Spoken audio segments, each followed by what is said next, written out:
ఏ school? సంకేజీ memorial girls high school. ఏ class? 8th.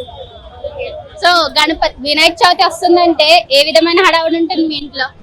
చాలా ఇల్లు శుభ్రం చేసుకుని మళ్ళీ గణేష్ని తెచ్చుకొని డెకరేషన్ చేసుకుని చాలా హైదరాబాద్ గణేష్ కి ఎవ్రీ ఇయర్ వస్తూ ఉంటారా? ఇదే ఫస్ట్ టైం. ఎలా అనిపిస్తుంది గణేష్ మహారాజ్ని చూసి? చాలా హ్యాపీగా ఉంది. అది చాలా పెద్దగా ఉంది. ఏం కోరుకుంటున్నారు మీరు గణేష్? స్టడీస్ మంచిగా చదువుకోవాలి, మార్క్స్. నమస్తే అండి, మీ పేరు? వరలక్ష్మి మేడం. మా మేడం ఇంకొక మేడం ఉంటుంది, ఆమె మమత. ఆమె నుంచి మేము స్కూల్ ప్రోగ్రామ్ చేయడము, గణేష్ టెంపుల్ కానీ ఇంకా స్కూళ్ళల్లో ఎక్కడెక్కడ ప్రోగ్రామ్స్ ఉంటే అక్కడ పిలిస్తే అక్కడ వెళ్తాము. గణేష్ టెంపుల్ కి మాత్రం ఫస్ట్ టైం ఇక్కడ ప్రోగ్రామ్ అరేంజ్మెంట్ చేసినారు, పిలిస్తే వచ్చాం మేము ఈరోజు. హ్యాపీ.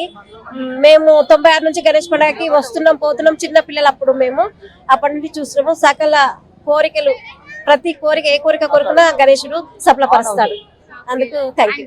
ఇంతమంది పిల్లల్ని మీరు తీసుకొచ్చారు కదా, మీ రెస్పాన్సిబిలిటీ ఉంటుంది, అది మీరు ఎలా నిర్వర్తిస్తారు? ఏ విధంగా తీసుకొస్తారు, ఏ విధంగా తీసుకెళ్తారు? అందరినీ ఒక కారు బుక్ చేసుకుని అందరిని తీసుకుని వెళ్ళాం. మళ్ళీ తీసుకువెళ్ళేటప్పుడు కూడా వాళ్ళ తల్లిదండ్రులు అందరు పేరెంట్స్ ఉన్నారు.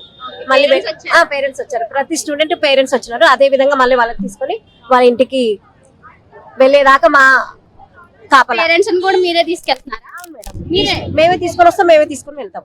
అందరం కలిసి. వాళ్ళ పిల్లలు కదా, వాళ్ళు చూడాలని ఆశ ఉంటది కదా వాళ్ళ పిల్లల ప్రోగ్రామ్. అమౌంట్ అంతా స్కూల్ భరిస్తుందా లేకపోతే పేరెంట్స్? స్కూల్ వాళ్ళే మేడం. డాన్సులు కానీ కూచిపూడి డాన్స్ కానీ ఎక్కువ ఎంకరేజ్ చేయరు. ఎక్కువ స్కూల్స్ లో ఎక్కువ చదవాలి అన్న దాంట్లోనే ఉంటారు.